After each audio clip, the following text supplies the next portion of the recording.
రాష్ట్రంలో వర్షాలు దానికి సంబంధించినటువంటి ప్రభావం పైన రాష్ట్ర ప్రభుత్వం గౌరవ ముఖ్యమంత్రి రేవంత్ రెడ్డి గారి నాయకత్వంలో క్యాబినెట్ ఇప్పటికే 2-3 సార్లు లోతుగా ఈ ఎల్నినో ఎఫెక్ట్ వచ్చితే రాష్ట్రం మీద పడేటువంటి ప్రభావం పైన ఆ ప్రభావం నుంచి రాష్ట్రాన్ని ఏ రకంగా కాపాడుకోవాలనే దానిపైన కూడా లోతుగా ఇప్పటికే 2-3 సార్లు చాలా లోతుగా చర్చించడం జరిగింది. గత 2-3 నెలల నుంచి కూడా ఈ ఇరిగేషన్ సంబంధించినటువంటి రిజర్వాయర్స్ నింపుకునే విధానము, భవిష్యత్తులో పంటలకు కావాల్సినటువంటి నీళ్లు, మంచినీళ్ళు, వీటన్నిటికి సంబంధించి కూడా లోతుగా చర్చించిన తర్వాత తిరిగి మళ్ళీ ముఖ్యమంత్రి గారు మన ఉత్తమ్ కుమార్ రెడ్డి గారు ఇద్దరు కూర్చొని గోదావరిలో వస్తున్నటువంటి పార్టీ మొత్తం లిఫ్ట్ చేసుకొని పంట పొలాలకి, చెరువులు నింపుకోవటానికి, మంచినీళ్ళు తాగటానికి కావాల్సిన విధంగా ఒక యాక్షన్ ప్లాన్ తయారు చేసి ముందుకు పోవాలనేటువంటి ఆలోచనలో భాగంగానే వారు గత నెల రోజుల నుంచి ఎక్సర్సైజ్ చేస్తూ ఉన్నారు.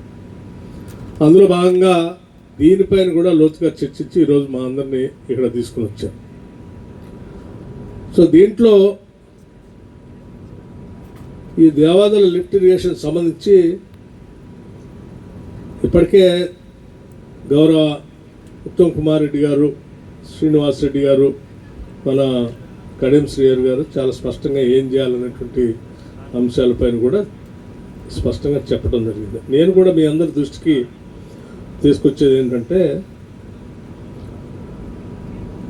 దాదాపు 22 రిజర్వాయర్సు, అట్లాగే లిఫ్ట్ చేసుకోవాల్సినటువంటి టీఎంసీ స్టోరేజ్ కెపాసిటీతో సహా ఒక యాక్షన్ ప్లాన్ తయారు చేసుకొని ఇక్కడ ఉన్నటువంటి అధికార యంత్రాంగం ముందుకు పోతూ ఉంది. దీంట్లో చాలా స్పష్టంగా ఒక డిజైన్ చేసుకొని దాంట్లో ముందుకు పోతూ ఉన్నారు. ఇప్పటివరకు మనం మాట్లాడుకున్నటువంటి అంశాల జోలికి వస్తే కేవలం దీనికి సంబంధించి మాత్రమే మాట్లాడుకుంటే మనం ఇప్పుడే చూసి వచ్చాం. కింద సమ్మక్క సారక్క బ్యారేజ్, అట్లాగే ఇప్పుడు మనం గంగారం లిఫ్ట్ పాయింట్ దగ్గర ఉన్నాం. కింద బ్యారేజ్ ఉంది, పైనుంచి మనం లిఫ్ట్ పాయింట్ దగ్గర ఉన్నాం. కింద బ్యారేజ్ దాదాపు ఫుల్ రిజర్వాయర్ కెపాసిటీ 82-83 మీటర్స్ లెవెల్లో సాధ్యమైనంత వరకు వాటర్ని ఆ కెపాసిటీ ఉంటే ఇప్పుడు 73 దాకా మెయింటైన్ చేస్తూ ఆ లెవెల్స్ని ఇక్కడ పంప్ చేసుకోవటానికి 71-72 మీటర్స్ దాకా ఇంటేక్ 71 వరకు మెయింటైన్ చేస్తూ ఉంటాం. అంటే కింద ఉన్నటువంటి సమ్మక్క బ్యారేజ్లో వాటర్ స్టోరేజ్ చేసుకుంటేనే ఆ బ్యాక్ వాటర్తో ఆ లెవెల్స్ మెయింటైన్ అయ్యి ఇక్కడ నుంచి పంపింగ్ నుంచి నీళ్లు లిఫ్ట్ చేసుకొని ఆ లిఫ్ట్ చేసిన నీళ్ళని కాలువలకో చెరువులు నింపుకోవడానికో మనం ముందుకు పోతా ఉన్నాం. సరే, నేను లోతుగా టెక్నికల్ అంశాల్లో పోను కానీ బట్ కామన్ మ్యాన్గా నాకు అర్థమైంది మాత్రం 2-3 విషయాలు మీద దృష్టి. ఇక్కడ ఏ రకంగా అయితే ఆడ లెవెల్ మెయింటైన్ చేస్తూ గేట్లు బంద్ చేసి వాటర్ లిఫ్ట్ చేసుకుంటున్నామో, దీని పైన కట్టినటువంటి మేడిగడ్డ, అన్నారం, సుందిళ్ళ, శ్రీనివాస్ రెడ్డి గారు చక్కటి పాయింట్ అడిగారు. అసలు ఫ్లో అవుతున్న వాటర్లోంచి లిఫ్ట్ చేసుకునే పరిస్థితి ఉంటే అసలు బ్యారేజ్ కట్టాల్సిన అవసరం ఉంది. ఎందుకు కట్టారు? So basic common sense question. సరే, దానికి వాళ్ళు సమాధానం చెప్పాలి. సో వాళ్ళు ఏం చెప్తా ఉన్నారు, మేడిగడ్డలో నీళ్లు నింపకపోయినా మీరు లిఫ్ట్ చేసి అన్నారంలో వేయచ్చు, అన్నారం నుంచి సుందిళ్ళు వేయచ్చు, సుందిళ్ళ నుంచి శ్రీపాద ఎల్లంపల్లిలోకి వేసి అక్కడి నుంచి మిడ్ మానేరు తీసుకొని ఆ నుంచి నీళ్ళు ఇవ్వచ్చు, మీరు ఎందుకు చేయట్లేదు అని అడుగుతూ ఉన్నారు. మేడిగడ్డ సంబంధించినటువంటి పిల్లర్స్ కుంగిపోయినాయని అందరూ తెలిసింది. ఉత్తమ్ కుమార్ రెడ్డి గారు డేట్స్తో సహా స్పష్టంగా చెప్పారు. వారి టైంలో అది కుంగిపోతే వారి టైంలోనే నేషనల్ డ్యామ్ సేఫ్టీ అధికారులు వచ్చి స్పష్టంగా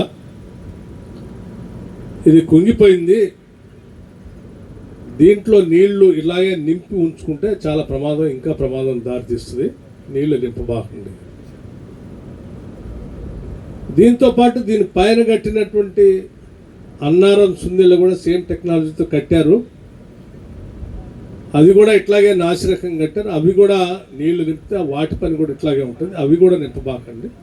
3 బ్యారేజీల్లో కూడా నీళ్లు ఏమాత్రం వచ్చినా గేట్లన్నీ ఫ్రీగా వదిలేసి కింది పోయినట్టు చేయండి. వీటన్నిటిని సంపూర్ణంగా రిపేర్ చేసిన తర్వాత అప్పుడు గేట్లు బంద్ చేసి ఏమన్నా నీళ్ళు లిఫ్ట్ చేసుకుని కార్యక్రమం చేసుకోండి. అప్పటిదాకా ఇది చేస్తే మాత్రం చాలా ప్రమాదంలో పడతారని చెప్పారు. ఇది ఎవరు చెప్పారు? ఏదైనా రాజకీయ పార్టీ చెప్పిందంటే రాజకీయ పార్టీ చెప్పలేదు, లేకపోతే నాయకులు చెప్పారంటే నాయకులు చెప్పలేదు. డ్యామ్ సేఫ్టీ అథారిటీ భారత పార్లమెంటు యాక్ట్ ద్వారా చట్టం చేసి దేశంలో ఎక్కడ బ్యారేజీలు కట్టినా డ్యాములు కట్టినా వీళ్ళు పోయి దాన్ని పరీక్షించి దాని సేఫ్టీ మెజర్స్ ఏమేమి ఉండాలి, ఎక్కడ ఉండాలనేది వాళ్ళు సర్టిఫై చేసి వాళ్ళు డిజైన్స్ అప్రూవ్ చేసి ముందుకు పోయే పరిస్థితి ఉంది. సరే, దీనికి ఇది కూలంగానే వాళ్ళు వచ్చారు, చూశారు, సలహాలు చెప్పారు, సూచనలు. అట్లాగే సిడబ్ల్యూసి వాళ్ళు కూడా చెప్పారు. ఇప్పుడు వాళ్ళు ఏమంటున్నారు? టెక్నికల్గా డ్యామ్ సేఫ్టీ అథారిటీ వాళ్ళు, సిడబ్ల్యూసి వాళ్ళు ఏమో దీంట్లో నీళ్లు నింపబాకుండా, మన రాజకీయ నాయకులు ఆనాటి టీఆర్ఎస్ ప్రభుత్వంలో ఇంజనీర్ల మాట కూడా చెప్పకుండా ఇప్పుడే కడియం శ్రీహరి గారు చెప్పారు, మొత్తం నేనే రంగరించి ఇంజనీర్లు అందరినీ పక్కన పెట్టేసి నేనే కాళేశ్వరం కట్టానని చెప్పిన నాయకులు కట్టడం వల్ల అది కూలిపోయింది. ఆ రోజే అసలు ఇంజనీర్లు చెప్పినట్టుగా కట్టి ఉంటే అది కూలిపోయేది కాదు. సో ఒకసారి తప్పు చేశారు, ఇంజనీర్లు చెప్పినట్టు చేయకుండా దాన్ని కట్టి కూలిపోయేటట్టు చేసి దేనికి పనికి రాకుండా చేస్తారు. మళ్ళీ అది కూలిపోయిన తర్వాత డ్యామ్ సేఫ్టీ అథారిటీ వాళ్ళు, టెక్నికల్ పీపుల్ వచ్చి తీసుకోవాల్సిన చర్యలన్నీ తీసుకునేంత వరకు మీరు గేట్లు బంద్ చేయొద్దు, నీళ్లు స్టోరేజ్ చేయొద్దు అని చెప్తా ఉంటే మీరు లిఫ్ట్ చేయండి అంటే లిఫ్ట్ చేయాలి అంటే తప్పనిసరిగా మేడిగడ్డలో కనీసం ఆ లెవెల్స్ కనేపల్లి పంప్కి లెవెల్ రావాలంటే మేడిగడ్డలో 5 టీఎంసీ నీళ్లు స్టోర్ చేయాల్సింది. ఇవి లిఫ్ట్ చేసి పైన పోయాలి అంటే అన్నారంలో పోయాలంటే ఆడొక 10 టీఎంసీ నీళ్లు స్టోర్ చేయాల్సింది. అన్నారంలో పంప్ లిఫ్ట్ చేయాలి, అందులోంచి లిఫ్ట్ చేయాలంటే ఆడ 10 టీఎంసీ నీళ్లు స్టోర్ చేస్తేనే ఆ పంపులకు లెవెల్ అందుతుంది. అక్కడ నుంచి లిఫ్ట్ చేసి మళ్ళీ సుందిళ్ళలో పోసిన తర్వాత సుందిళ్లలో కూడా ఒక 8 టీఎంసీలు స్టోర్ చేస్తేనే ఆ పంపులకి ఆ లెవెల్ అందుతుంది. ఆ నీళ్లు తీసిపోయి శ్రీపాదలంపల్లో పోయాలి. సో మీరు ఎక్కడి నుంచి ఎక్కడ పంప్ చేయాలన్నా కొంత కింద దాంట్లో మేడిగడ్డలో 5 టీఎంసీలు స్టోర్ చేయాలి, పైన దాంట్లో 10 టీఎంసీలు స్టోర్ చేయాలి, ఆ పైన దాంట్లో 5 టీఎంసీలు స్టోర్ చేయాలి. అంటే వీళ్ళు కట్టిన బ్యారేజీల్లో వాటి స్టోరేజ్ కెపాసిటీ అంటే ఆ లెవెల్స్ అందుకోవడానికి కట్టినట్టు. సో ఇప్పుడు అవి ఆ లెవెల్స్ మెయింటైన్ చేయాలంటేనేమో గేట్లు ముయ్యాలి. గేట్లు మూస్తేనేమో ఈ 3 ఉండవు, అన్నీ పోతాయని డ్యామ్ సేఫ్టీ అథారిటీ వాళ్ళు చెప్తా ఉన్నారు. గేట్లు మూయకుండానేమో నీళ్ళు లిఫ్ట్ చేయడానికి లేదు. మరి టెక్నికల్గా డ్యామ్ సేఫ్టీ అథారిటీ వాళ్ళు చెప్పింది ఇందామా, లేకపోతే మీరు చెప్పినట్టు చేద్దామా? మీరు చెప్పినట్టు చేద్దామంటే ఆల్రెడీ ఒకసారి మీరు చేస్తే అది కూలిపోయారు, మళ్ళీ అట్లాగే చేస్తే ఈ 3 కనపడకుండా కూడా పోతాయి. నేను ఇంకో మాట కూడా అడుగుతాను, ఈ 3 పైనే స్ట్రైట్ మేడిగడ్డ, అన్నారం, సుందిళ్ళ వీళ్ళు వచ్చిన తర్వాత